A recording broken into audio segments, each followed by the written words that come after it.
हरे कृष्णा दीदी, दंडवत प्रणाम। दंडवत दंडवत। कल जरा एक बार है ना, कोई भी फेसबुक चेक कर लेना, कल बिल्कुल म्यूट पे चला गया था, एक बार देख लेना आ रहा है। ओम अज्ञान तिमिरांधस्य। नहीं दीदी मैंने देखा था, नहीं आवाज चलती उसमें पता हाँ, नहीं। वही कल म्यूट पे चला गया था, वही मैं कह रही हूँ। आज एक बार चेक कर लेना कि ठीक है ना। अच्छा ठीक है। ओम अज्ञान तिमिरांधस्य ज्ञानांजन शलाकया चक्षुरुन्मीलितं येन तस्मै श्री गुरुवे नमः। नमो महावदन्याय कृष्ण प्रेम प्रदायते कृष्णाय कृष्ण चैतन्य नामने गौरव कृष्ण नमः। आवाज आ रही है आपकी? आ रही है ना? हाँ, ठीक।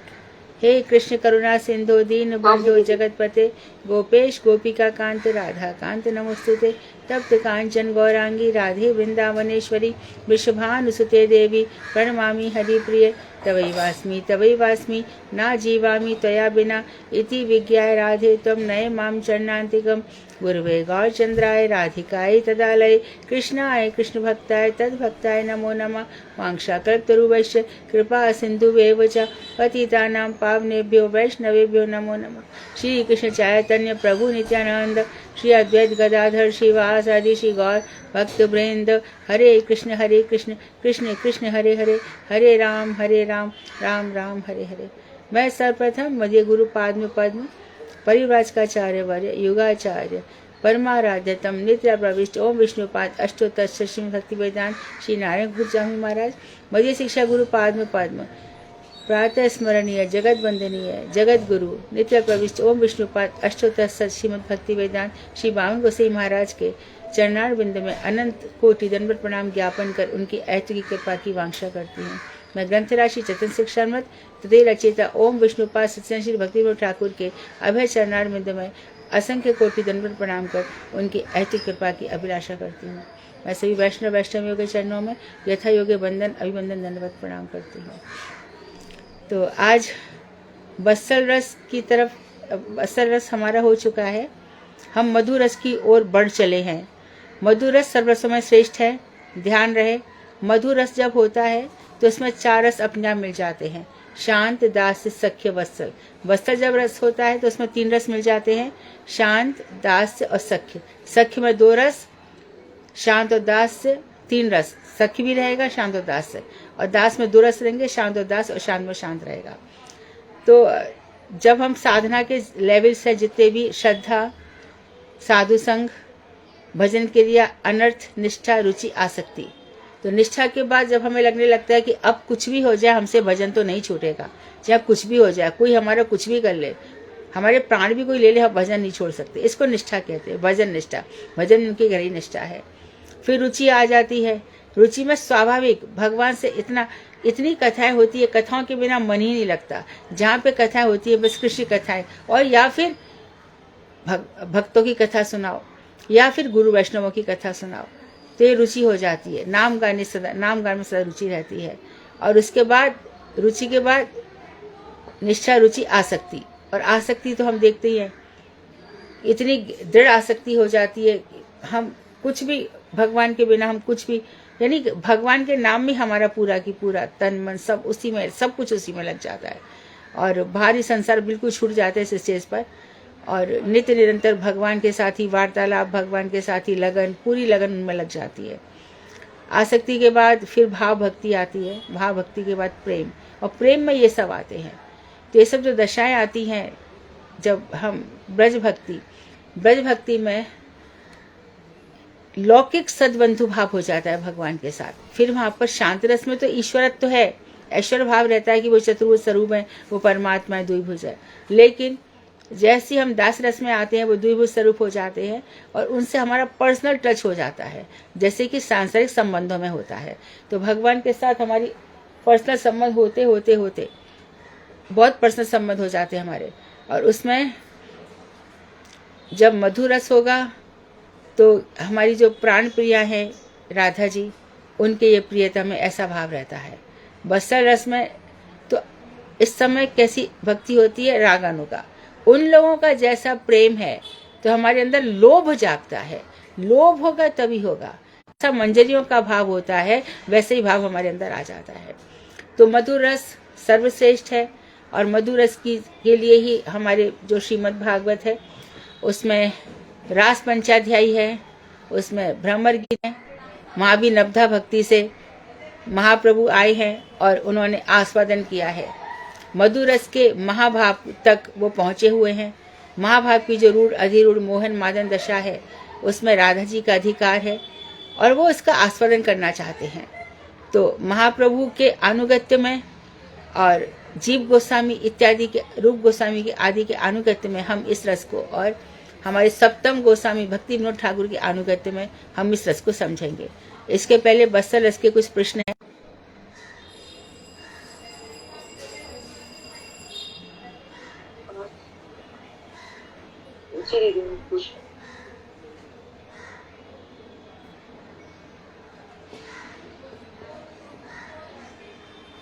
हरे कृष्णा।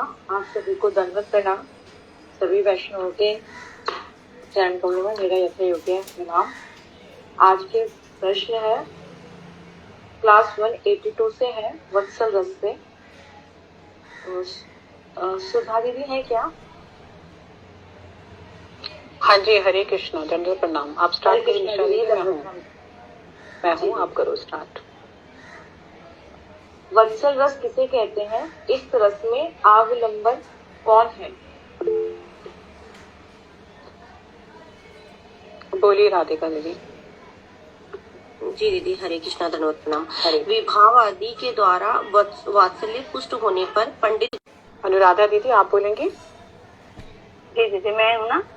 हाँ जी बोलिए जी। हाँ, हरे कृष्णा, सबको जाना पड़ा। अनुराधा दासी, अनुराधा खंडेलवाल। आप बोलिए खंडेलवाल दीदी। हाँ जी, ठीक है। सुंदर श्यामांग, सब शुभ लक्षणों से युक्त, मृदुल स्वभाव, मधुर भाषी, सरल, लज्जाशील, विनयी, पूजनीय, जनों का आदर करना और दाता आदि सब गुणों से युक्त। विभाव भी है। विभाव का जो प्रकार है, विषय विभाव के दो प्रकार है ना। आगे चलो। कोई भी रस किन चीजों से पुष्ट होता है? बोलिए उषा दीदी। दीदी मैं पहले वाला था मेरा, मैं ठीक है। हाँ बोलिए शालू दीदी। हरे कृष्ण दीदी। रस के ऊपर विभाव, आलम्बन, उद्दीपन, अनुभव, सात्विक और व्यभिचारी भाव के एक होने पर यह रस पुष्ट होता है। अनुभव जी। विभाव, अनुभाव, संचारी भाव या व्यभिचारी भाव और स्थायी भाव, ये चार। माइक का ऑफ कर लीजिए। उषा दीदी म्यूट करिए प्लीज। ईश्वर प्रभाव से रहित और अनुग्रहीय, इसका क्या अर्थ है? शैला दीदी आप बताएंगे? शैला दीदी। हरे कृष्णा, अनम्यूट करिए।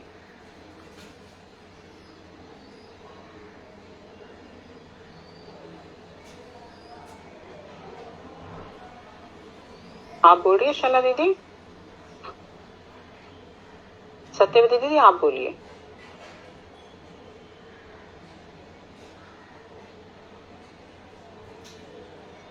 हरे कृष्णा, दंडवत प्रणाम। जी दीदी। ये कौन सा तीसरा चौथा? ओके। हाँ, पुत्रादि के रूप में ईश्वर प्रभाव से रहित, अनुग्रह, लालन पालन योग्य भाव धारण करके ही विभक्ता को प्राप्त होते हैं। जैसे कि ईश्वर प्रभाव से रहित और अनुग्रह का अर्थ क्या है? ईश्वर प्रभाव से रहित, जैसे कि माता को जैसे कि दूध पिलाना है उसको, तो ये पिएगा कैसे? नहीं पिलाना है इसको दूध, ऐसे मतलब उसको जबरदस्ती मतलब कुछ खिलाने का पिलाने का जो भी चीज है, ऐसे लालन पालन करती है उनका। ये मेरा पुत्र है, मतलब ईश्वर नहीं। जी ठीक है निशा। जी दीदी, ईश्वर प्रभाव से रहित का अर्थ है जिनमें ईश्वरीय प्रभाव नहीं दिखता है, और उनको, और अनुग्रह का मतलब है लालन पालन करने योग्य, जिनका हाँ, माता लालन पालन करती है, हाँ। और इस तरह से उनको, जैसे मुझे मैं खिलाऊंगी तो ही खाएगा, मैं इसको सुलाऊंगी तो सोएगा, ये पूरी तरह से मुझ पर निर्भर है। हाँ, इसका ये अर्थ। यही बताया इन्होंने। हरे कृष्णा दीदी, एक चीज और पूछनी थी, जैसे ईश्वर प्रभाव से रहित है, इसमें हम ऐसे ले सकते, मतलब इसका हो सकता है क्या, जैसे जिस पर ईश्वर का प्रभाव नहीं है, मतलब कि जैसे ब्रह्म परमात्मा ईश्वर ऐसे? नहीं, वो अपने बच्चे को ईश्वर मानने को ही तैयार नहीं है। हाँ जी, क्योंकि इसमें यहाँ पर आपने ये एग्जाम्पल दिया था कि जैसे जब उद्धव जी नंद बाबा जी को कहते हैं कि भी आपका पुत्र जो है वो ईश्वर है, आपका पुत्र ब्रह्म है, तो वो नंद बाबा कहते हैं हो ही नहीं सकता, ब्रह्म को क्या भूख लगती है, ब्रह्म को क्या गोपियों के घर माखन की चोरी करता है, वो तो मेरी पादुका भी नहीं उठा सकता, तो मतलब इसको इससे ये हाँ बिल्कुल, ईश्वर प्रभाव से रहित है, ये बात सही है, वो ईश्वर मानने को ही तैयार नहीं है। हाँ, ईश्वर मान। अब हमारा 5th क्वेश्चन है, बाकी सब प्लीज म्यूट कर लीजिए, सत्यवती दीदी आप भी म्यूट कर लीजिए। हमारा 5th क्वेश्चन है, वात्सल्य रस में आलंबन विभाव कौन माने जाते हैं? श्री कृष्ण के गुरुजन कौन है और उनमें सर्वप्रधान कौन है? अनीता दीदी, हरे कृष्णा। अनीता दीदी बोलिए। कृष्ण दीदी, अपने को कृष्ण की अपेक्षा बड़ा समझने के कारण, शिक्षादाता होने के कारण अथवा लालन पालन करने वाले होने के नाते गुरुजन इस रस में आलंबन विभाव माने जाते हैं। और देवकी और उनकी सपत्नियां कुंती, वसुदेव और संदीपनी मुनि आदि अन्याय व्यक्ति श्री कृष्ण के गुरुजन हैं। और ये दीदी, ये पूर्व क्रम से श्रेष्ठ माने जाते हैं। ब्रजेश्वरी और नंद महाराज इनमें सर्वप्रधान है। जी, ठीक है। 6th क्वेश्चन है, वात्सल्य रस के उद्दीपन बताइए, इसमें सबसे प्रसिद्ध लीला कौन सी है? शैला दीदी आप बोलेंगे। हरे कृष्ण, दंडवत प्रणाम। वो पहले अनम्यूट हो ही नहीं रहा था मेरे हाथ से। जी अब बोलिए दीदी। कौमार आदि आयु, रूप, वेश, बाल चापल्य, मधुर वाक्य, मुस्काना और क्रीड़ा आदि वात्सल्य रस के उद्दीपन है। इसके प्रकार भी पूछा है। लीला दीदी, लीला कौन सी लीला? गोवर्धन धारण लीला, वात्सल्य रस की लीला, दामोदर लीला। हाँ, दामोदर लीला। ईश्वर को बांध रही है, सोच लो। जी। 7वां प्रश्न है हमारा, कृष्ण की आयु को किस प्रकार से विभाजित किया गया है? अंजना दीदी। कौन सी आयु को? सभी आयु तो है, कैशोर भी है, पौगन भी है।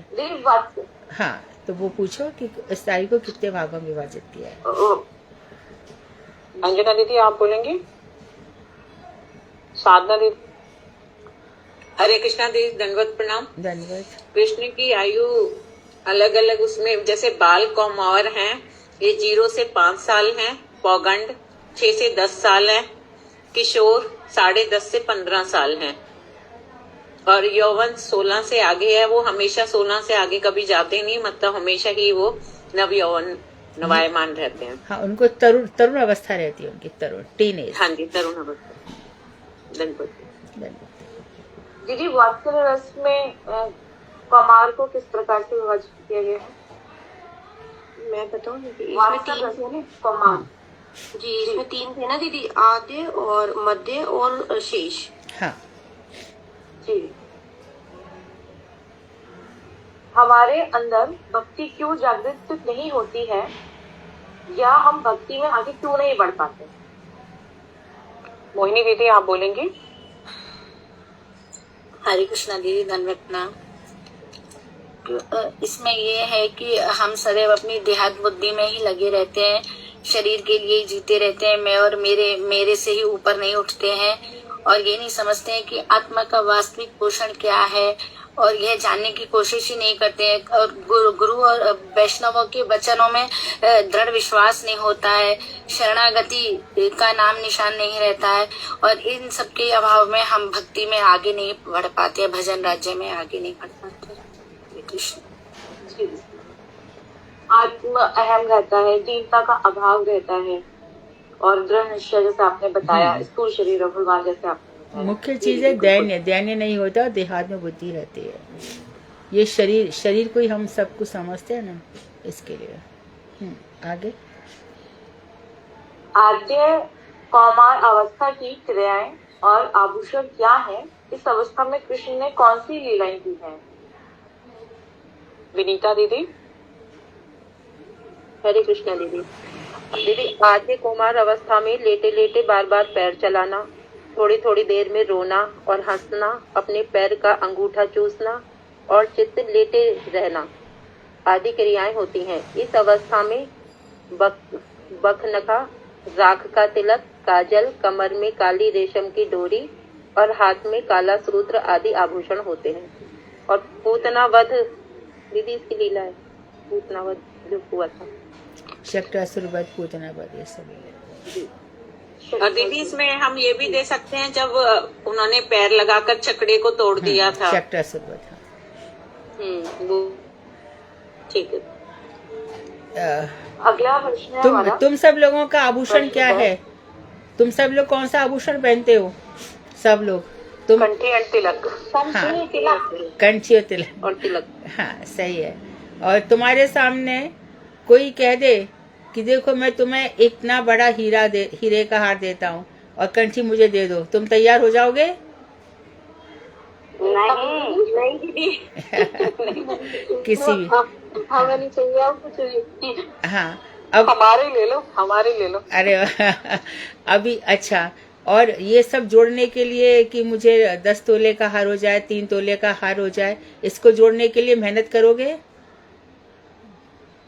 नहीं अब नहीं दीदी, अब नहीं, पहले तो करी थी, अब नहीं दीदी, अब नहीं करेंगे। अब बांट दिया हमने सब, जो रखे वही भारी लगते हैं दीदी। बहुत सुंदर, वेरी गुड। हाँ। अब तो बैंक आ रहे हैं। अब हमारा अगला प्रश्न है, प्रश्न नंबर 10। मध्य कौमारावस्था की क्रियाएं और अलंकार क्या हैं? रूबी दीदी। हरे कृष्णा। रूबी दीदी, आप बताओ प्लीज। हरे कृष्णा दीदी। मध्य कौमार अवस्था में आंखों तक बाल लटकना, नंगा रहना, छिपे हुए कान, सुंदर बोली और घुटने के बल चलना आदि देखे जाते हैं।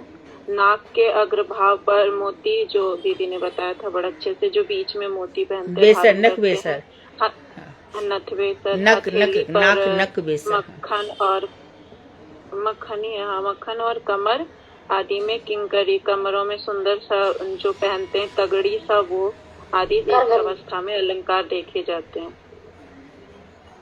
जी, हरे कृष्ण। 11वां प्रश्न है, शेष कौमारावस्था में क्या क्रियाएं होती हैं, किस प्रकार के अलंकार होते हैं और इस अवस्था में कृष्ण की मुख्य लीला कौन सी है? अनुराधा दीदी। केशव सिंगला। अनुराधा दीदी।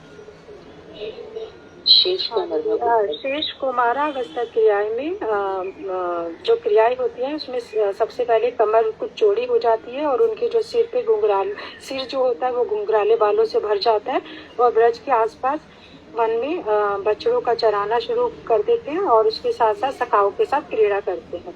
और वे अपने साथ अलंकार में मतलब जैसे छोटी सी वेणु जो होती है छोटी, और श्रृंग आदि को भी बजाते हैं। और इस अवस्था में कृष्ण की गोवर्धन लीला श्रेष्ठ। दीदी, एक हाउ बलाउ लीला दीदी ने बताई थी, हाउ बलाउ लीला भी इसमें बताई जाती है। तो इसमें दीदी आपने ना मुख्य लीला पूछा, श्रेष्ठ लीला, तो उसमें श्रेष्ठ में तो आई थिंक गोवर्धन लीला आएगा। आई डोंट नो, दीदी से कंफर्म कर लेते।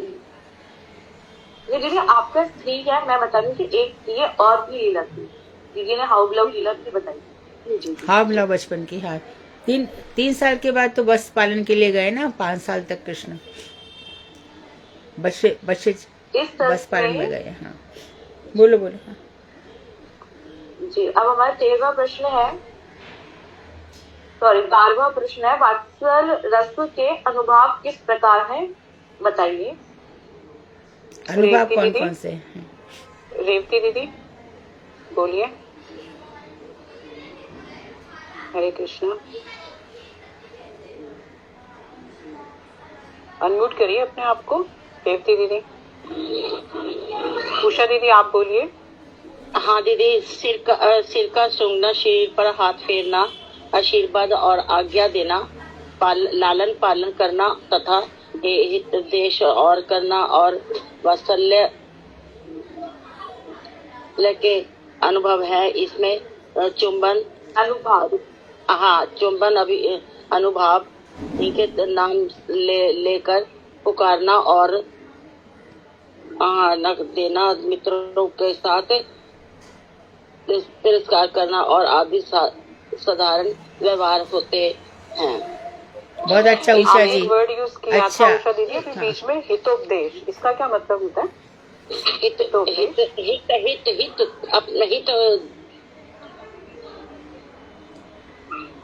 हित के उपदेश देना, हित का उपदेश देना। जी अच्छा दीदी, बहुत अच्छा। हाँ अच्छी तैयारी उषा जी, अच्छा आंसर दिया आज आपने। अपना दीदी अब तो पढ़ने लगी न, बहुत सुंदर, अब पढ़ने लग गई, बहुत बढ़िया। और ऐसी एकदम बढ़िया। 13 इस रस के में मुख्य सात्विक भाव कौन सा है? सत्यवती दीदी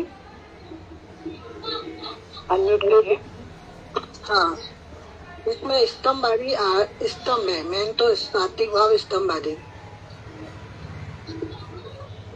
हरे कृष्णा दीदी, इसमें एक एडिशनल है। एक मिनट बोलने दीजिए दूसरे को, जो वो बोले ना अपने आप बोलेंगे, एक ही बोले तो उसका नाम लिया है। सत्यवती दीदी, इसमें एक एडिशनल होता है 8 के अलावा, वो कौन सा है?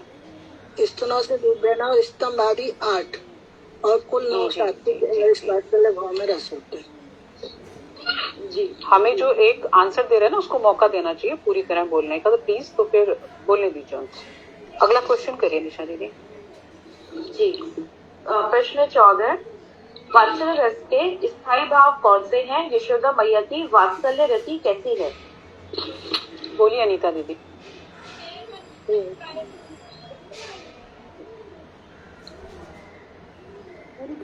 दीदी कौन सा क्वेश्चन है दीदी? प्रश्न 14 नंबर। अनुकंपा करने वाले गुरुजनों की अनुकंपनी के प्रति भय आदि से रहित रति को ही इसमें वात्सल्य नामक स्थायी भाव कहा गया है। यशोदा आदि की वात्सल्य रति स्वभावतः प्रौढ़ा है। जी जी जी वात्सल्य रस की श्रेष्ठता क्या है? आप बोलेंगे रूबी दीदी? डॉक्टर सत्या, डॉक्टर सत्या नहीं है क्लास में? सत्या दीदी नहीं है दीदी क्लास में। अच्छा बोलिए रूबी दीदी। क्वेश्चन नंबर 15 था ना दीदी? हाँ जी। वात्सल्य रस की श्रेष्ठता क्या है? कृष्ण के प्रति रति की प्रीति न होने पर प्रीति रस की पुष्टि नहीं हो पाती है, और ये प्रियो भक्ति रस ही इस यही होगा, यही है ना दीदी? नहीं कंफर्म नहीं होगा। यही होगा, ये और आगे बोलो। तिरोभाव हो जाता है, परंतु एक सेकंड, परंतु वात्सल्य रस में ऐसा होने पर भी कोई हानि नहीं होती है, यही वात्सल्य रस का उत्कर्ष है। अब ठीक है जी। अब इसमें हम जल्दी ये बताएंगे कि हम व्यक्ति विशेष का नाम ले रहे हैं और वो कि उनमें कौन कौन से रस या कौन से रस से मिश्रित उनका भाव है। तो पहला है श्री बलदेव प्रभु। हिना दीदी आप एक एक करके सारे जवाब दे दो, ज्यादा लंबा नहीं है, ये बड़ा शॉर्ट में है। हिना दीदी हरे कृष्णा बोलिए। हिना दीदी एक ही इसके आंसर्स दे सकते हैं। कामनी दीदी आप ट्राई करेंगी? कामनी दीदी हरे कृष्णा जी। रेवती दीदी आप बोलिए, आप बोल रही हैं? बलदेव प्रभु नहीं, सख्य और दोनों मिश्रित है। सख्य मिश्रित दास्य। वात्सल्य और सख्य दोनों मिश्रित है। प्लीज जी रूबी दीदी आप ही बोल लीजिए ना दीदी, रूबी दीदी बोलेंगी है ना? हाँ हाँ बोले बोले, बस आंसर चाहिए, बोलिए। उषा दीदी ये अपना वीडियो बंद करिए प्लीज। उषा दीदी वीडियो बंद करिए। मेरा म्यूट हो गया, मैं अब म्यूट कर रही हूँ। युधिष्ठिर का दीदी, युधिष्ठिर जी रूबी का है दीदी, वात्सल्य दास्य। रूबी दीदी कामनी दीदी को, कामनी दीदी बोल देंगी। बोलिए कामनी दीदी। उषा दीदी आप पूछो, कामनी दीदी जवाब देंगी। जी बोलिए। दीदी मैं बोलूं? नहीं नहीं उषा दीदी आप प्लीज म्यूट कीजिए। उषा दीदी आप म्यूट कीजिए प्लीज जी। तो बलदेव प्रभु जी की सत्य प्रीति वात्सल्य रस मिश्रित। वात्सल्य रस मिश्रित है। युधिष्ठिर का वात्सल्य रस दास्य है और सख्य से मिश्रित है, और उग्रसेन का दास्य वात्सल्य मिश्रित है, और अहिरों का वात्सल्य सख्य मिश्रित है। नकुल सहदेव और नारद आदि का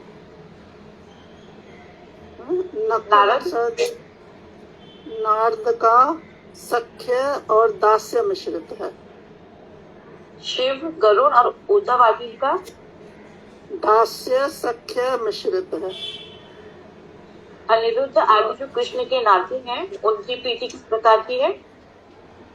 वो सख्य भाव से मिश्रित है। जी दूसरे भक्तों में भी इसी प्रकार भाव मिश्रण देखा जाता है। जी क्या मधुर रस में भी वात्सल्य रस की पुष्टि होती है? हमारा 17वां प्रश्न है। इना दीदी फिर 1-2 क्वेश्चंस के बाद ये सेशन पूरा हो जाएगा। आप बोलो प्लीज।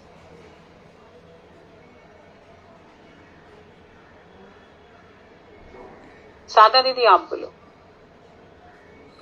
जी दीदी, मधुर रस में सभी रस सम्मिलित होते हैं, यहाँ तक कि वात्सल्य रस की भी पुष्टि होती है। जी प्रश्न 18। हाँ जी दीदी आपका प्रश्न आंसर ठीक है। प्रश्न 18 सर्वोत्तम रस कौन सा है? कौन से रस इसकी सहायता के लिए कार्य करते हैं? रेवती दीदी। हरे कृष्णा। रेवती दीदी।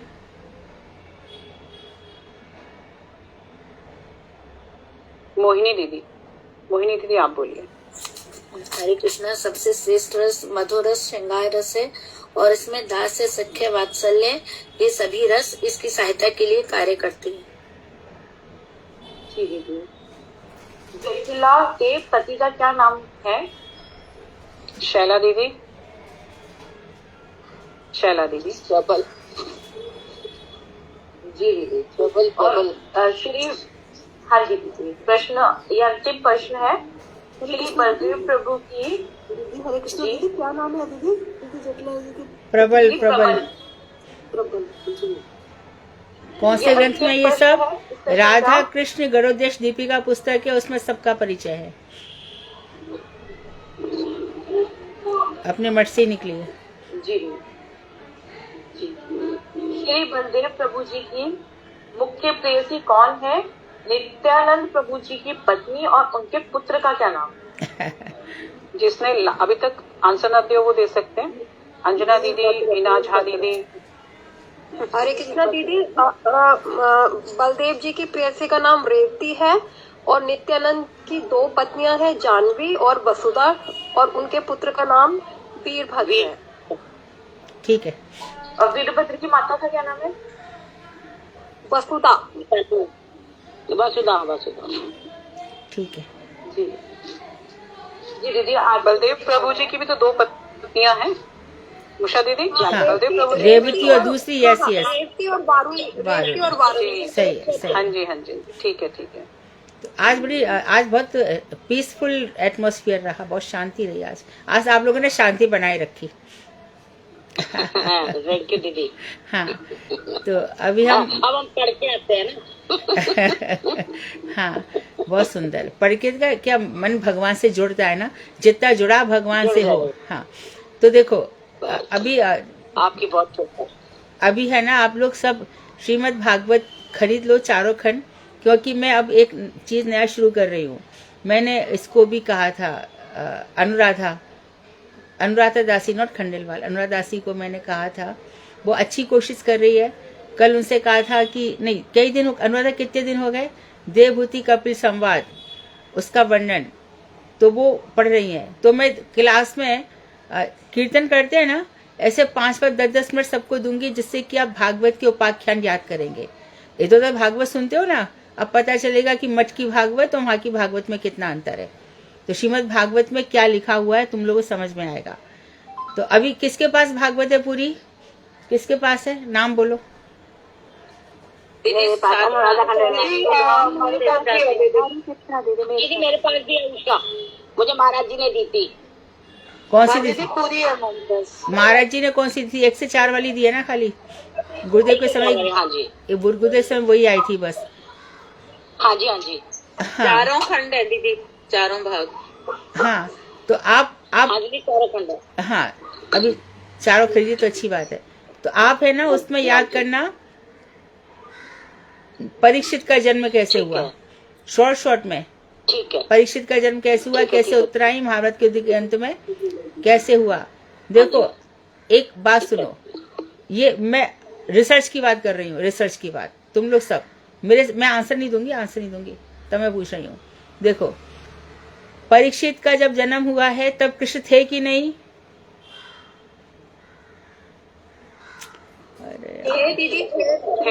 थे ना, क्योंकि अश्वत्थामा ने ब्रह्मा से चलाया था, तो किसने बचाया था उत्तरा के गर्भ को?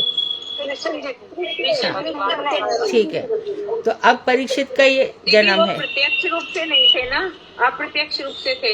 ये किसने कहा? प्रत्यक्ष रूप से थे। जब उत्तरा जी भागी भागी आई हैं, पाही पाही माम हे महायोगिन, भगवान से कहा उन्होंने मुझे बचाओ। तब भगवान ने देखा तो अश्वत्थामा ब्रह्मा से चला दिया है, तो भगवान गर्भ के अंदर गए हैं, चारों तरफ गदा घुमाई है, प्रत्यक्षी थे। इसलिए मैं कहती हूँ कि तुम लोग भागवत पढ़ो, है ना। तो एक ये प्रश्न है मेरा। और जिस समय महाराज युधिष्ठिर जा रहे हैं उसके पहले उन्होंने परीक्षित का राज्याभिषेक कर दिया। महाभारत का युद्ध कब हुआ?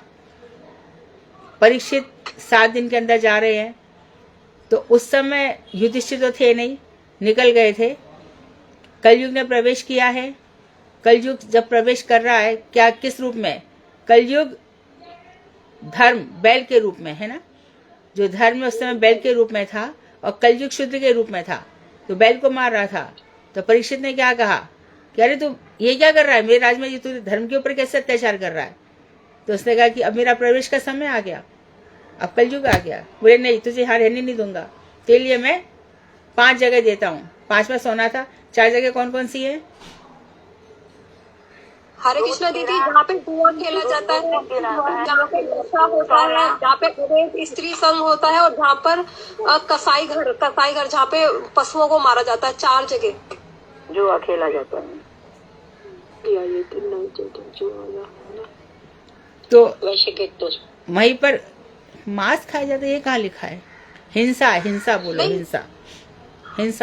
हिंसा। तो इस तरह से, हाँ, तो तब परीक्षित रहे, तब तक कलयुग आ नहीं पाया। अब जो भागवत हुई है वो शुकदेव ने परीक्षित को सुना दी है। इसके बाद जो सूत जी हैं वो सभा में बैठे हैं और शौनक आदि ऋषि से कथा कही जा रही है। और शौनक आदि ऋषि बोले 1000 वर्ष तक हम ये सेशन लेकर के बैठे हैं, सत्र।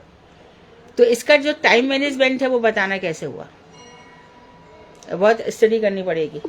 कभी भी उत्तर देना, महीना 2 महीना चलेगा मुझे, पर उत्तर दो मुझे। अब हरे कृष्णा दीदी, एक बारी क्वेश्चन फिर से पूछना दीदी, समझ में नहीं आया क्वेश्चन। अरे बहुत सारा है, सुनो तो।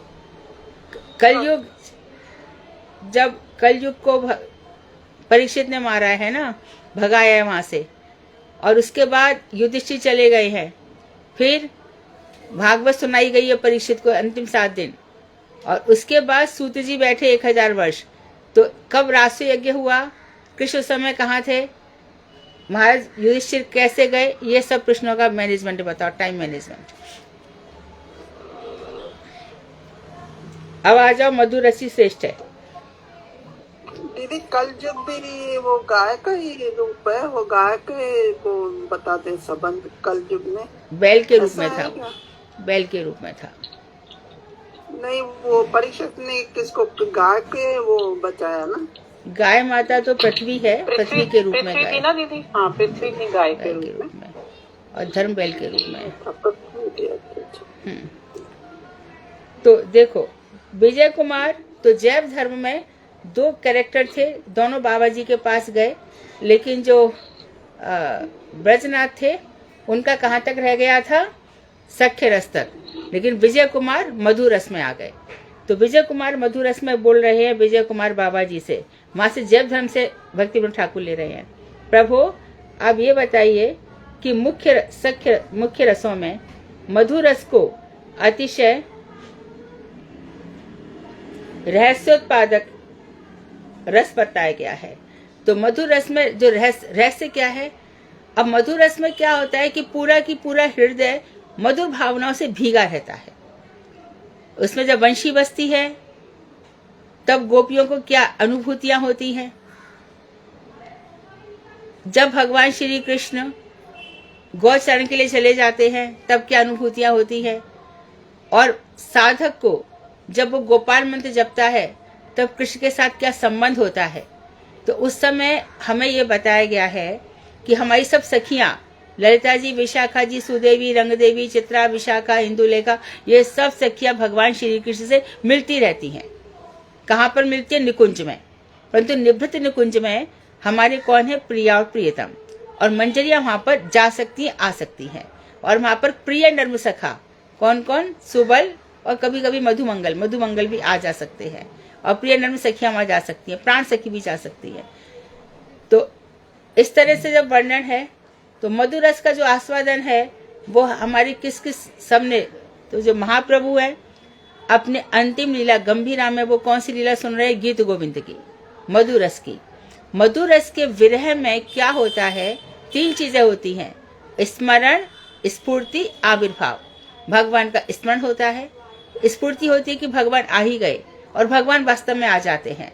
लेकिन सखिया समझती है, गोपियां समझती है कि नहीं, ये मेरा मति भ्रम था, कृष्ण आए नहीं। कृष्ण आके कहते हैं कि नहीं, मैं आता हूँ, पर तुम लोग मति भ्रम समझ लेते हो। तो मधुर रस में भगवान श्री कृष्ण के साथ परम मधुर वार्तालाप चलता रहता है। तो भगवान की ध्यान रखे, जो राधा जी हैं ये मधुर रस की अधीश्वरी हैं। द्वारका की महिषियां भी राधा जी की अंश स्वरूपा हैं, गोपियां भी राधा जी की अंश स्वरूपा हैं, और जितनी भी लक्ष्मियां हैं उनकी भी राधा जी की अंश स्वरूपा है। अब मैं आपसे पूछती हूँ कि बराह जी की पत्नी कौन है? लक्ष्मी। ये किसकी अंश है? पृथ्वी भी है, पृथ्वी ठीक है। हाँ, लक्ष्मी जी, हाँ बिल्कुल, नहीं वो भी ठीक है, वो भी ठीक है। बराह और पृथ्वी से कौन सा पुत्र उत्पन्न हुआ? नरकासुर। हाँ, इसलिए पृथ्वी को भी पत्नी कहा जा सकता है। और जब पृथ्वी ने कहा कि भगवान ने कहा असुर है, इसको मार देता हूँ, तब पृथ्वी ने क्या कहा? जब समय होगा तब मैं बतलाऊंगी। तब सत्यभामा जब प्राग ज्योतिषपुर में गई है और वहां पर नरकासुर मिला है, तब सत्यभामा ने कहा इसको मार दो। तो सत्यभामा में क्या है? भूदेवी है, उनमें भूदेवी का अंश है। पृथ्वी मतलब भूदेवी, उनका अंश है सत्यभामा के अंदर। तब उसको मारा गया क्योंकि उसने कितने ही सारे राजा और कितनी सारी लड़कियों को बंदी कर लिया था। तो मधुर रस में ये सब जितने भी हमारे विष्णु तत्व हैं, उन सब की पत्नियां लक्ष्मी रहेंगी। अब आते हैं हम जो बहुत ही इम्पोर्टेंट, बहुत वेरी वेरी इंपॉर्टेंट क्वेश्चन हम आस्किंग, जो सदाशिव तत्व है उनकी पत्नी कौन होंगी?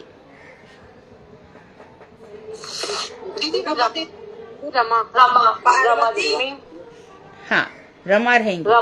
रमा। वहाँ पार्वती कहोगे तो गलत हो जाएगा। पार्वती कहोगे तो गलत हो जाएगा। जो अद्वैताचार्य है, हाँ अद्वैताचार्य है, जो महासंकर्षण और विष्णु के अवतार माने जाते हैं, कर्ण अन्वय विष्णु के, तो वहाँ रमाई रहेंगी। और उनके जो अंश हैं वो कौन हो गए? शंकर। और शंकर की नित्य संगिनी कौन है? पार्वती। और ये कहाँ रहते हैं? कैलाश पर्वत पर। तो ये छोटी छोटी बातें हैं लेकिन बहुत ही इंपॉर्टेंट है। मधुर रस में आस्वादन जब ही होगा जब हम हर चीज को समझेंगे अंदर तक। तो विवाह जो आलम्बन है इसके वो श्री कृष्ण है, उद्दीपन जो भगवान श्री कृष्ण की वंशी है इत्यादि सब इसमें बताए जाएंगे। तो मधुर रस को उज्ज्वल रस भी कहते हैं। उज्ज्वल रस मतलब जो सर्वश्रेष्ठ रस है, श्रृंगार रस। तो जन्माद्य से यतः जो भागवत का पहला श्लोक है, जन्माद्य से यतः, वो भी मधुर रस का ही उदाहरण है। और जगौ कलम बाम दिशाम मनोहरम, जो बंशी बजाई गई रास के पहले, जगौ कलम, जो कलम यहाँ पर है, बाम दिशा वहां से ई लिया गया और कलम यहाँ से बीज कलम ई लगाया गया, जैसे क्लिंग बना, गोपाल मंत्र का बीज है। तो योग माया उपासिता, भगवान ने योग माया का आश्रय लिया और इस प्रकार से रास लीला का प्रारंभ किया। जब गोपाल मंत्र है जो आप भज रहे हो, कृष्णाय गोविंदाय गोपीजन बल्लभाय, गोपीजन बल्लभाय तक पहुंचे हैं। तो महाप्रभु दशाक्षर मंत्र का जाप करते थे, ओम या क्लीं गोपीजन बल्लभाय स्वाहा, इस तरह से भजते थे। हाँ, तो इस तरह से आप लोग थोड़ा थोड़ा जब बहुत भजन करोगे, बहुत चिंतन करोगे, तो ये बातें शास्त्रों में तो इतनी नहीं लिखी है लेकिन अनुभूतियों में जरूर आती हैं। गुरु जी के लेक्चर्स में आती हैं, गुरु जी के जो वचनावली है, वचनामृत है, उसमें आप सुन सकते हो। तो इन सब बातों का जब भजन करते हो, जाप करते हो, तो इन सब बातों का ध्यान रखना चाहिए। भगवान से कैसे जुड़ना है। ना तुम शरीर नहीं हो, तुम्हारा यह शरीर भी नहीं है। अंतःकरण, ये जो मन बुद्धि चित्त अहंकार है, इसको भी उठा के फेंक दो। और स्वभाव है जो बार बार ये स्वभाव हमें कहाँ ले आता है? मनुष्य का स्वभाव सुख में हंसता है, दुख में रोता है, इसी को मनुष्य कहते हैं। ये रजोगुणी होता है। तो इसको भी जब निकाल दोगे, तीनों शरीर जब नष्ट हो जाएंगे, कारण शरीर, सूक्ष्म शरीर, स्थूल शरीर, उसके बाद जो चिन्मय तत्व हृदय में जागेगा, तो जितना मंत्र जपोगे, ये यथा माम प्रपद्यन्ते तास्ते भजाम्यहम्, जो तो जितने परिमाण में ये भजन बढ़ेगा उतने परिमाण में संसार खत्म हो जाएगा। ये संसार जो नश्वर है, फालतू समय की बर्बादी है, ये सब। और रिश्तेदारी तुम जब पैदा हुए थे तब लेके आए थे क्या रिश्तेदारों को? नहीं दीदी, यही मिली, नहीं लेके आए थे ना। अब जो सगा भाई है, यदि रिश्ते सच्चे तो सगा भाई आपस में क्यों लड़ते हैं? पैसे के करके।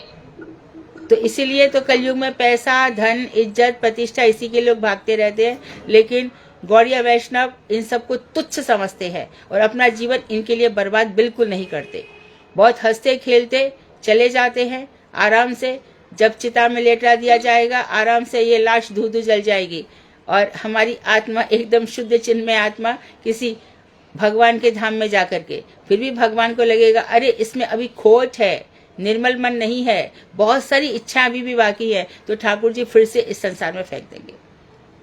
इसलिए अपने आप को संभालो, अपने आप की, अपनी आत्मा को सजाओ, सुंदर बनाओ, बड़ा ही सुंदर। यदि कोई मन में बात है, यदि मानो किसी के प्रति कोई बात आ गई, तो पहली बात तो यह है कि नित्यानंद ठाकुर है सबको देखने के लिए, हमारा कोई मतलब ही नहीं होता। फिर भी आ गई है तो अपने से उत्तम वैष्णवों के पास जाओ, उनसे प्रश्न पूछो कि ऐसा मेरे मन में आ रहा है, वो आपका हृदय साफ कर देंगे। परंतु शुद्ध मन से भजन करो। तो अब हम जो सर्वश्रेष्ठ रस है मधुर रस, उसमें हम प्रवेश कर रहे हैं। इसमें कह रहे हैं मधुर रस ही सर्वश्रेष्ठ है। तो विजय कुमार बोले, मुख्य रसों में मधुर रस को अतिशय रहस्य उत्पादक तथा रस पर लाया गया है। ऐसा कहा भी क्यों नहीं जाए, क्योंकि तब शांत, दास्य, सख्य और वात्सल्य, इन चारों रसों के सभी गुण, ध्यान दें, इस मधुर रस में नित्य विद्यमान है। मैंने पहले बता दिया था, मधुर में बाकी चारों रहेंगे, मधुर रस के साथ ऐसे पांचों रस हो जाएंगे। वत्सल रस में 4 और शांत रस, सख्य रस में 3, दास्य रस में 2 और शांत में अकेला रहेगा। एवं उन रसों में जो कुछ चमत्कारिता का अभाव है, वह भी मधुर रस में सुंदर और पूर्ण रूप से प्रतिष्ठित, सुप्रतिष्ठित है। तो इन चारों रसों में जो जो कमी रह जाती है मधुर रस में पूर्ण हो जाती है। तब भगवान श्री कृष्ण कहते हैं कि वेदवाणी के जो वचन है वो मुझे इतने आकर्षित नहीं करते उद्धव। जब ये गोपियां कमर में हाथ रख करके टेढ़ी टेढ़ी निगाहों से मुझे देखती हैं और मुझे उड़ाना देखती हैं, तब मैं तो यही जो मधुर रस है, इसके आगे भगवान ने क्या किया कि गोपियों की छाछ पे भगवान ने छाछ पे नाच नाचे। तो जो शंकर और ब्रह्मा के चिंतन में नहीं आते, बार बार ध्यान करते हैं, हे कृष्ण आपके चरणार बिंद के दर्शन हो, हे श्री कृष्ण आपके वक्ष का हमें दर्शन हो जिसमें कौस्तुमणि सुशोभित है और रोमावली है, आपके गले में वैजंती माला सुशोभित है, आपके नील वर्ण है उसमें पीताम्बर लटका हुआ है, हे कृष्ण आपका ये दर्शन हो, हे श्री कृष्ण आपके मुखारबिंद का दर्शन हो, आपके होठ बिंब फल के समान है, अलकावलियां लहरा रही है, आपने मकराकृति कुंडल पहन रखे हैं, आपकी आंखें रत्नारी है, इसमें लाल लाल डोरे से है आंखों में। तो ऐसे जब भगवान के दर्शन करना चाहते हैं तो मधुर रस में जो चमत्कारिता है वो श्री कृष्ण में जब हम दर्शन करते हैं तो ये मधुर रस में नित्य विद्यमान है। तो गोपियां क्या करती हैं, ऐसे भगवान श्री कृष्ण को छछिया व छाछ पे नाच नचावे। कौन सा पद है इसके लिए, शेष महेश गणेश दिनेश सुरेश हुजा है निरंतर गावे, ताही अनादि अनंत अखंड अछेद अभेद सो भेद बतावे, नारद से सुख व्यास रटे पचिहार तो पार न पावे, ताही अहिर की छोहरिया छछिया भर छाछ पे नाच नचावे, छछिया भर छाछ पे नाच नचावे, छछिया भर छाछ पे नाच नचावे। ऐसे तो भगवान श्री कृष्ण उनकी बार बार ध्यान होता है, दर्शन होता है, खाते पहनते उठते बैठते उनका ही चिंतन होता है। और फिर गोपियां कहती हैं, आओ मन मोहना आओ नंद नंदना, गोपियों के प्राण धन राधा और चंदना। ऐसे दिन भर मधुर मधुर आवाज में। तो तुम लोग भी क्या करोगे, कभी गोपी गीत गा रहे हो, कभी वेणु गीत गा रहे हो, कभी युगल गीत गा रहे हो, कभी उनका अर्थ पढ़ रहे हो, कभी भ्रमर गीत गा रहे हो, तब भगवान श्री इतना भी कर लोगे तो मधुर रस में हमारा प्रवेश हो सकता है। यद्यपि इसका अधिकार मंजरियों का है और उसमें गोपी भाव पहले भी बता दिया गया है कि आपको रखना पड़ेगा कि मैं एक मंजरी हूँ, मेरी किसी गोप से विवाह हुआ है जो मुझे कृष्ण से मिलने नहीं दे रहा, बार बार रुकावट आ रही है, परंतु मेरा तो चित्त श्री कृष्ण है। मन जो पूरा मेरा मन है, मन मुकुर मन रूपी दर्पण भगवान श्री कृष्ण के पास चला गया है। जब ऐसे भाव आएंगे तभी हम मधुर रस का आस्वादन कर पाएंगे।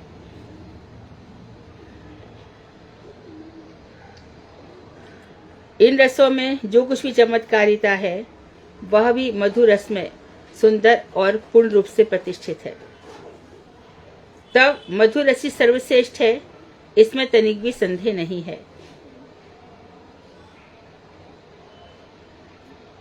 निवृत्ति पथावलंबी व्यक्तियों का हृदय शुष्क होने के कारण उनके लिए यह रस नितांत अनुपयोगी होता है। तो उन्होंने बताया कि कौन से निवृत्ति पंथालंबी कौन से होते हैं। संसार से वैराग्य हो गया, शुष्क संसार। अच्छे ऐसे बहुत से लोग हैं जिनको संसार से वैराग्य हो जाता है।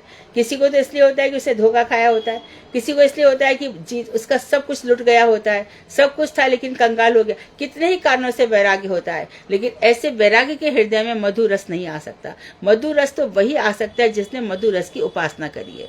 उपासना में पहले ही बता दिया कि रसी उपासना है, उपासना ही रस है। तो इस उपासना में जो सर्वश्रेष्ठ तत्व है वो जो निवृत्ति परायण है। घर में भी बहुत से लोग आपसे कहते होंगे, अरे छोड़ो ना, भगवान का 2 नाम ले लिया काफी हो गया, मन में चिंतन करो ना, ये क्या है।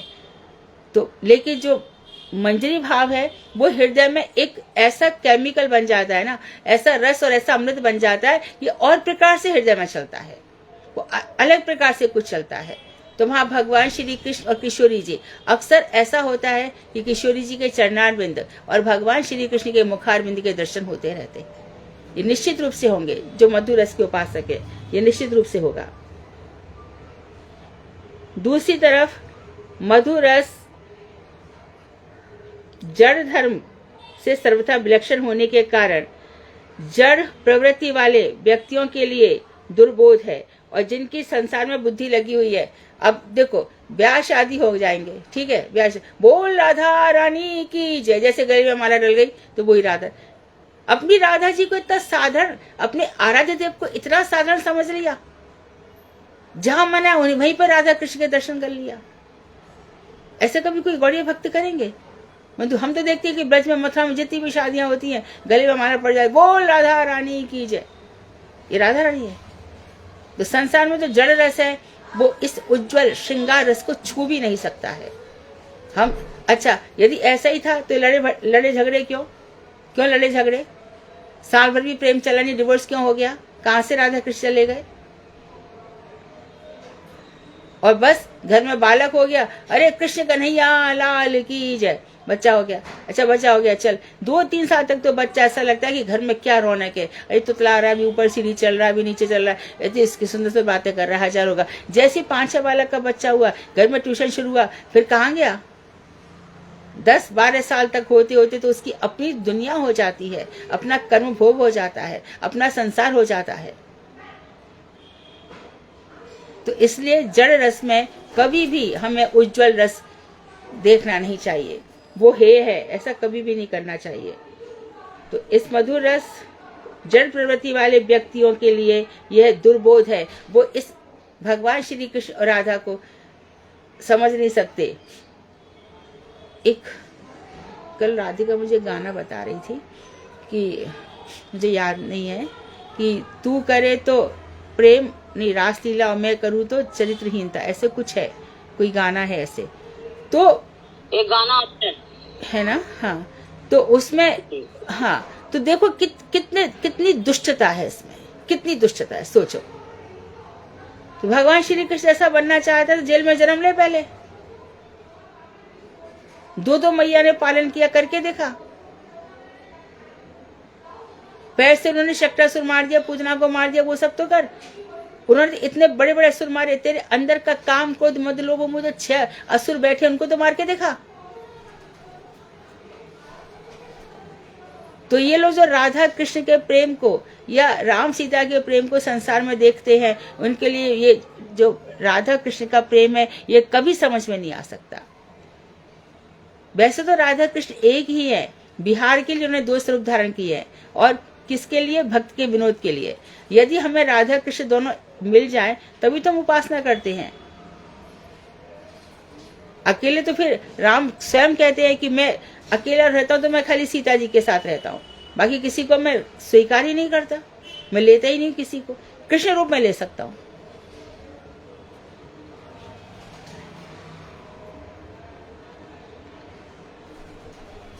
तो मधुर रस सब जड़ीय श्रृंगार रस से सर्वथा अनोखा है, और तब तो यह सहज साध्य भी नहीं है, आराम से मिल जाए ऐसा नहीं है, परंतु वह कहते हैं ऐसा अपूर्व, ये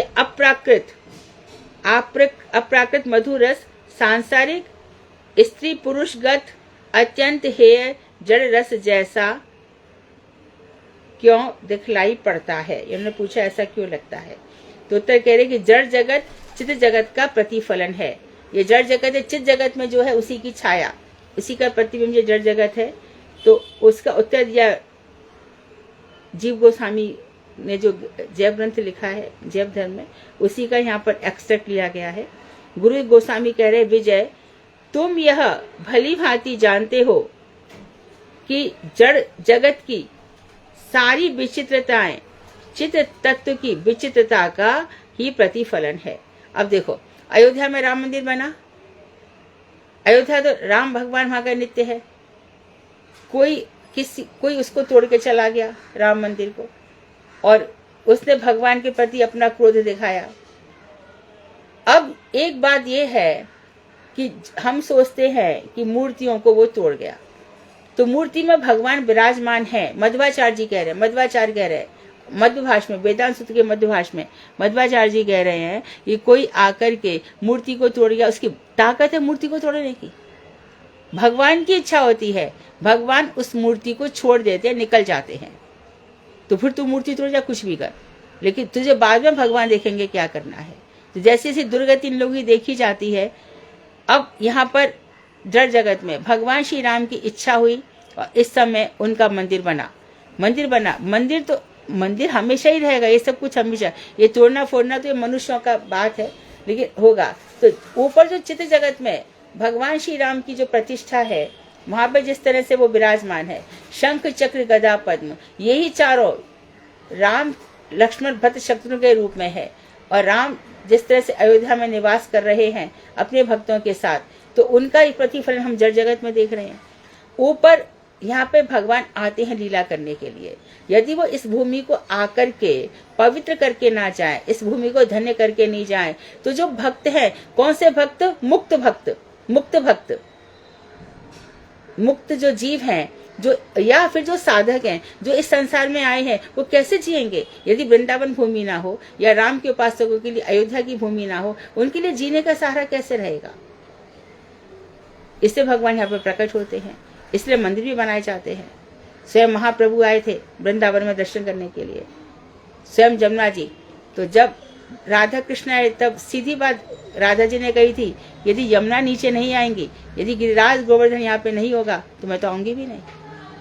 इसके बाद भी कि थोड़ा सा उड़ीसा की तरफ चले जाओ, यहाँ पर उड़ीसा के अंदर थोड़ा सा मांस भक्षण की प्रक्रिया बहुत ज्यादा है। वहां पे जाकर के फिर जगन्नाथ जी बैठे, चारों तरफ भगवान किस लिए विराजमान हो गए। साउथ में चले गए, रामेश्वरम बैठ गए, और वहां पर वेंकटेश भगवान का, तो जगह जगह भगवान ने अलग रूप धारण किए, और फिर तिरुपति बालाजी बनकर बैठ गए। तो जो ऊपर जगत में है उसका नीचे ही है। अब जैसे कि बराह जी की मूर्ति है, बराह जी की मूर्ति को रावण लंका में ले आया, जब स्वर्ग गया था, बस इंद्र पूजा करता था उनकी, और बराह जी को नीचे ले आया। नीचे उसने पूजा की या नहीं की वो तो अलग ही बात है। बाद में जब पुष्प विमान जा रहा है, पुष्पक विमान, तब फिर विभीषण ने उस मूर्ति को भगवान श्री राम को गिफ्ट दिया था। और जब शत्रुघ्न आ रहे थे मथुरा में, लवणासुर ने अटैक किया था, तब उसकी रक्षा के लिए बराह जी को दे दिया। अब यहाँ पर जो मानिक चौक में बराह जी का मंदिर है, आप लोग जानते हैं कि नहीं, वहाँ पे 2 बराह जी के मंदिर है पास पास। एक जगह तो नील बराह जिनको आदि बराह भी कहते हैं, और उसके पास ही श्वेत बराह है। नील बराह में देखा जाता है कि पूरा की पूरा जो शरीर है वो बराह जी का ही है। उनके जबड़े में पृथ्वी जी हैं, और उसके नीचे उनका बराही शरीर है। तो वहाँ के पुजारियों से बात होती है तो बोलते हैं चरण दबाते तो दब जाते हैं चरण, ऐसे एकदम लगता है कि कुछ चीज ऐसे हाथ में। और जो पास में है उसमें बराह जी मनुष्य आकार में, लेकिन मुखार बिंद उनका बराह जी के रूप में है, जो श्वेत बराह है। तो केशव धृत शूकर रूप जय जगदीश हरे।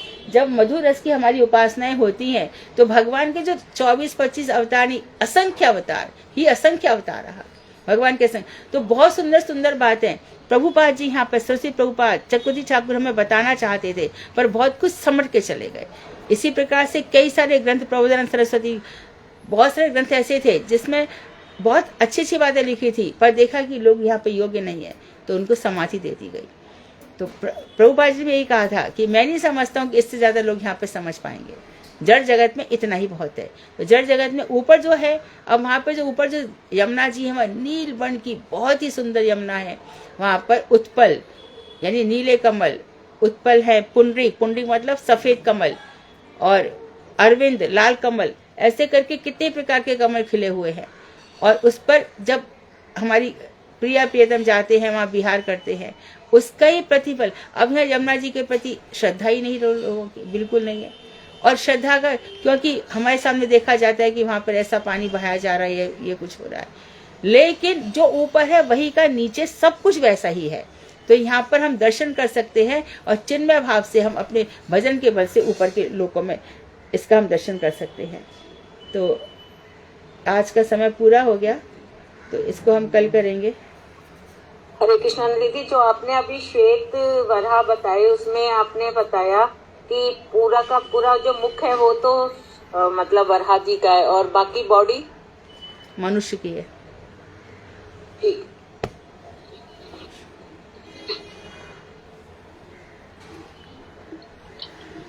दीदी, आपने एक ग्रंथ का नाम बताया सबसे पहले, किसमें सब कुछ है, सबके नाम, उन ग्रंथ का नाम दोबारा। राधा कृष्ण गरुदेश दीपिका, एक पतली सी पुस्तक है। राधा कृष्ण, दीदी पे लिख देना, दीदी पे लिख देना। हाँ, राधा कृष्ण गरुड़ेश दीपिका छोटी छोटी किताबें हैं दोनों, उसमें सबका परिचय मिल जाएगा। और दूसरी है गौर गरुड़ेश दीपिका, गौरांग महाप्रभु के, जैसे कि ये पुंडरिक विद्यानिधि हैं, पुंडरिक विद्यानिधि हैं। तो ये कौन थे? जो राधा जी के पिताजी थे वही ये बनकर आए, पुंडरिक विद्यानिधि, वृषभानु जी। कृष्ण दीदी, हाँ दीदी ये जो विजय कुमार जी और श्रीमद गोपाल गुरु स्वामी जी के बीच में जो संवाद हो रहा है, तो ये विजय गोपाल जी कौन है? साधक है, भक्त है ना। विजय कुमार भक्त हैं जैव धर्म के पात्र हैं। हाँ। जैव धर्म के पात्र हैं निशा दीदी, जैव धर्म ग्रंथ है ये, उस ग्रंथ में है। अच्छा, सीखने आए उनसे। दीदी अब हमें कौन कौन से ग्रंथ मंगवा लेने चाहिए? क्या दीदी ये वाली बुक है, ये कौन सी बुक? हाँ, ये वाला ग्रंथ है, गरुड़ कृष्ण गरुड़ेश दीपिका। दो है, गौर गरुड़ेश दीपिका और कृष्ण गरुड़ेश दीपिका। ये ले लो, अच्छा अच्छा, बहुत आनंद आता है राधा पढ़ने में। कृष्ण गरुड़ेश दीपिका। ठीक है, बढ़िया। हाँ, इसको पढ़ो, इसमें सबका परिचय मिलेगा। लता जी के पिताजी कौन है, किसकी पत्नी है, वो सब कुछ मिल जाएगा इसमें। रस ग्रंथ है ये। दीदी हमें कौन कौन से ग्रंथ मंगवा लेने चाहिए? जितने हैं उतने। पहले श्रीमद् भागवत पढ़ो, सबसे उत्तम ग्रंथ, उससे उत्तम कुछ भी नहीं है। चलो ठीक है। भागवत के एक एक उपाख्यान रस ले लेके पढ़ो, जोर जोर से पढ़ो और कृष्ण को सुनाओ। तुम्हारे चाहे घर में वो श्री मूर्ति रूप में हो, चाहे चित्रजी रूप में हो, जिसमें रूप में हो, भगवान को सुनाओ। ये आपने बोला है कि मैं और भागवत एक ही हैं, तो चलो, तो देखो कृष्ण आपके हृदय में कितना परिवर्तन कर देंगे, इतना सुंदर हृदय बन जाएगा और खुद आकर के बैठ जाएंगे। भागवत के बिना कुछ नहीं है।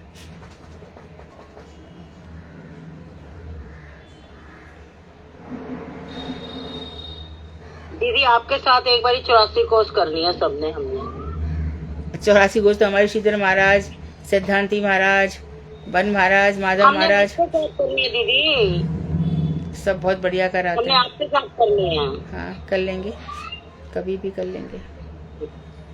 हाँ, तो आज हमारा जितना सारा ग्रुप हम सारे मिलके करें।